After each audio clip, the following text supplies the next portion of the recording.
Y mirá vos en qué situación estamos ahora, que todos los días te enterás de que algún conocido lo suspendieron, o suspendieron el turno, o se quedó directamente sin trabajo, lamentablemente.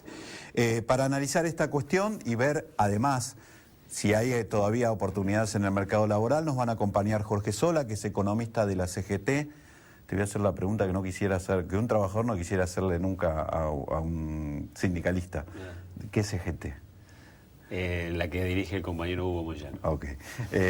Y estará también con nosotros Bernardo Hidalgo, que es titular de la consultora especializada en desarrollo de personal, Hidalgo y Asociados. A los dos bienvenidos. Gracias. Después del corte nos abocamos a este tema. Gracias.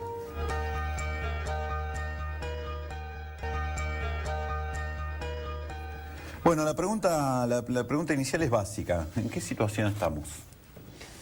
Desde el punto de vista del trabajo, ¿sí? Sí. Bueno, nosotros, como bien explicabas vos ahí, nosotros venimos alertando sobre la caída del empleo y el reemplazo por otros tipos de cuestiones que tienen que ver con el asistencialismo del año 2012. Nosotros vemos con preocupación que el Estado ha inmiscuido en el tema de empleo con dos variables. Uno es dando mucha asistencia social de planes que están relacionados con el trabajo y que no es trabajo genuino y que a veces ni siquiera tienen contraprestación. Esto se ha profundizado desde el 2012 a esta parte, y la segunda de las cuestiones que hace el Estado es tomar mucha planta permanente, muchos trabajadores en el empleo público, ya en cualquiera de las variables, Estado provincial, nacional o municipal. ¿Hoy cuántas reparticiones nacionales manejan planes de empleo? Porque las maneja el Ministerio de Desarrollo y Acción Social, las maneja el Ministerio de Trabajo, las maneja... ANSES. Claro, ahí va...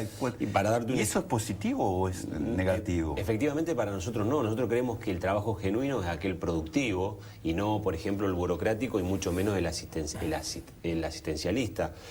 Digamos, en ese trabajo genuino es el que está cubierto por la Seguridad Social, que tiene un convenio colectivo de trabajo, que el empleo es empleo en blanco y no un 37% de empleo negro como hay ahora. Ah. Y para darte un ejemplo de la provincia de Buenos Aires, que es la provincia más grande, tiene en realidad son 59 planes nacionales y 52 planes provinciales. Cualquiera de esos 110, 111 planes se pueden cruzar entre sí y no hay problema. En algunos casos esos están relacionados directamente con el empleo y otros son, por ejemplo, asignación universal por hijo. Nuestra visión como dirigentes gremiales nos parece oportuno que el Estado ayude cuando hay una crisis y que dé medidas anticíclicas en este aspecto. Cuando esto se mantiene en el tiempo y el Estado empieza a ser un Estado paternalista y con indicios de electoralista en su dádiva, y efectivamente termina siendo pernicioso. Nosotros acá en general remarcamos esto, además, que los planes de asistencia brindados como están, no tenemos ninguna crítica respecto a tenerlos. Es más, creo que deberían ser reforzados en situaciones como esta. El problema es que si los manejás con este criterio de tenerlos, la imagen que usamos es, te damos un salvavidas que está pinchado, con lo cual se desinfla, claro, porque en realidad no tienen, en una economía indexada no tiene indexadores, y te obligamos a que vengas a pedirnos el inflador, así te recordamos a quién tenés que recurrir. Es una buena figura. Y aparte tiene corta vida eso. Y seguro. Pero déjame empezar por el principio. Lo mismo que le preguntaba a Jorge. ¿Cuál es la situación? O sea, yo pinté en el comienzo una situación. ¿Cuál es la que observás vos que estás en el día a día y que estás en contacto con las empresas? Sí, hay una caída en la demanda de empleo importante en los últimos meses, 18, 24, 36 meses, de manera importante y sostenida. Hay empresas que están haciendo suspensiones, otros están despidiendo gente, algunos lo hacen de manera masiva y entonces cortan la Panamericana y te das cuenta, pero hay otros que no, que lo hacen de manera a través de goteos y entonces poco a poco están... El plan de retiro, el diario en que trabajo acaba de anunciar plan de retiro. Tal cual. Entonces en la estadística se mide de otra forma, ¿sí? Y hay otros que van al seclo, hay acuerdos individuales y esto no mueve la estadística, digamos, ¿no? Pero por otro lado, no hay, salvo algunas áreas de la economía que están traccionando favorablemente, en general la mayoría de las industrias están traccionando para atrás. Por ejemplo, la automotriz, que estuvo sobredimensionada en los últimos meses, a mi juicio, y de la automotriz tracciona la autopartista y la metalmecánica.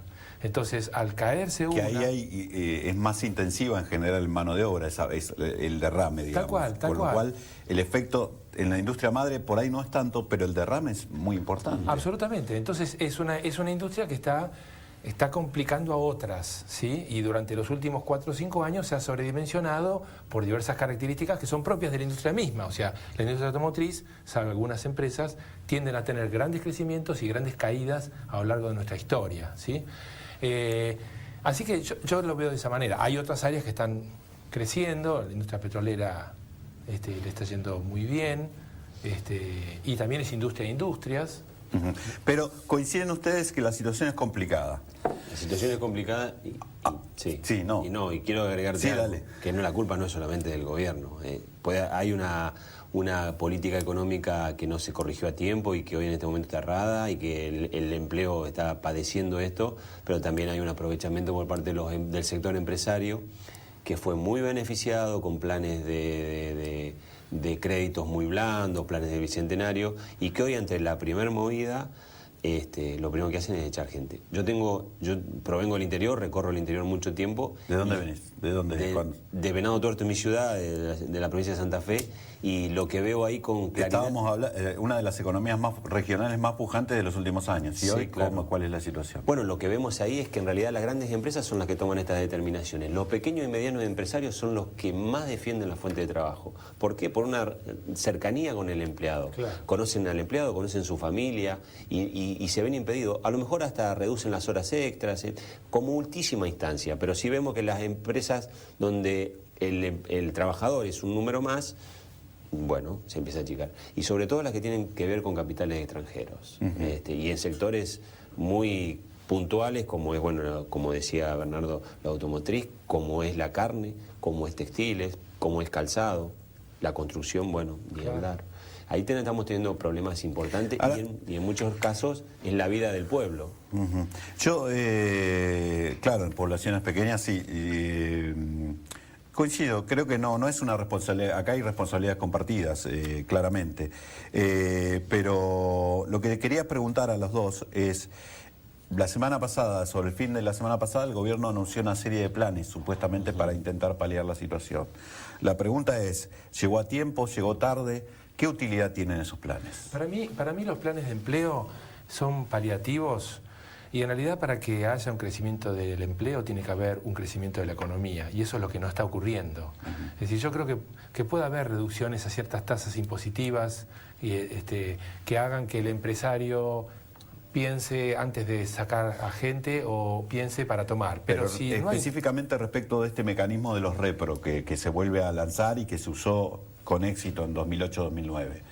¿Cuál es tu evaluación? ¿Llega a tiempo? Yo creo que no. Yo creo que no. Estamos, mi mirada es que ya es tarde. Es una dinámica complicada como para... Totalmente. Pasa lo mismo que esto que habían anunciado, la rebaja en los aportes. Totalmente. O sea, si no hay crecimiento en la economía, y esto creo que no lo va a provocar, no lo va a generar, no va a haber un crecimiento neto del empleo. ¿Sí? Estamos hablando de un empleo de mercado, digamos, privado, en blanco, si se puede decir.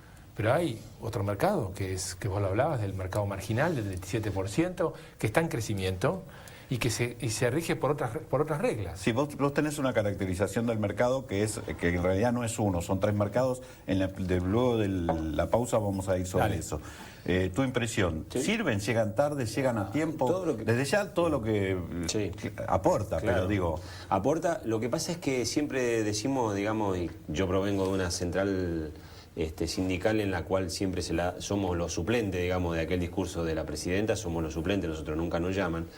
Y la verdad que esa anteojeras que tienen permite que se llegue tarde con alguna solución. Nosotros lo venimos advirtiendo hace mucho, nunca nos permitieron sentarnos y decirle, mire, estamos viendo esto, porque lo recorremos, seremos críticos de este gobierno, pero es necesario que atiendan esta situación. Pero además, digo...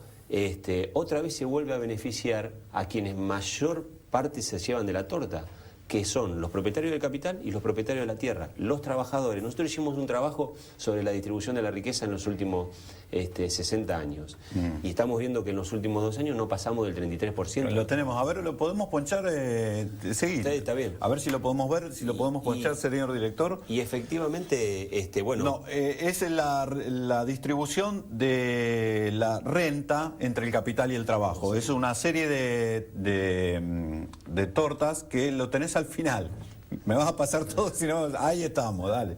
Esto es de donde parte el estudio que vos decís, Claro, ¿sí? claro, Que en 1050 y el famoso reparto entre... Esperá, no te apures, vamos ahí. Sí. Volvemos a 1050, por favor, a 1950.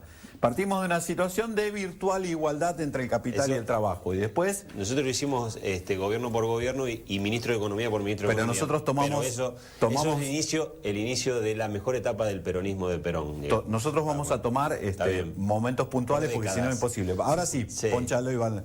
Lo que vamos viendo es que la participación del asalariado en la torta va disminuyendo. Disminuyendo, y que tiene que ver también con interrupciones de la democracia, ¿no? Eso tiene que ver con la Revolución Libertadora del 55. Sí, porque 70, vamos a llegar al 82, que es el momento de la guerra. Pero antes que pasemos al 80, en el 70 hay una cuestión importante que tiene que ver, es que durante esa etapa empieza el decrecimiento más brusco de la participación del asalariado en plena dictadura militar, ¿no?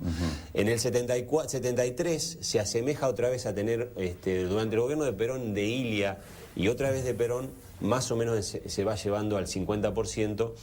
Bueno, ahí eso es cuando inicia el peronismo. En el 74 empieza a caer claramente para después empezar a y llegamos al punto álgido que yo te señalaba, que era el de 82, a ver, si lo vemos, que es el momento de la crisis y la guerra. Claro. Y después, sigamos en adelante, vamos a ver que el 2002 o el 2000, que era el monto, ni siquiera es menor que el 82, y la situación actual, que después veníamos con una mejora. De hecho, la presidenta, con esa expresión tanto tilinga que suele tener, que decía 50-50, el reparto igualitario. Moreno lo repetía mucho. En realidad lo que estamos viendo es que hasta el 2011 hubo una mejora, pero que en los últimos años estamos retrocediendo. Por lo menos los trabajadores en ese reparto están retrocediendo. Efectivamente, para que la gente le quede clara, el 67% restante se reparte entre los propietarios de capital y de la tierra. Y parece que estuviéramos hablando como si hablara Marx, pero en realidad es esto como se ve la cosa. Y que en realidad, ¿qué tiene que ver esto? No solamente con reparto de dinero, sino con reparto de protecciones sociales y demás. Y cuando un trabajador tiene temor a perder el empleo, empieza a resignar cosas. Claro. Hasta empieza a resignar, como hablábamos antes de la cosa, hasta empieza a resignar su relación de dependencia en forma blanqueada, ¿no? Vamos a una pausa. Cuando volvemos, Bernardo nos va a contar por qué no se puede hablar de un mercado laboral como un mercado único. Porque en realidad hay, y esto es evidente, hay realidades muy diferentes en eso. Después de la pausa.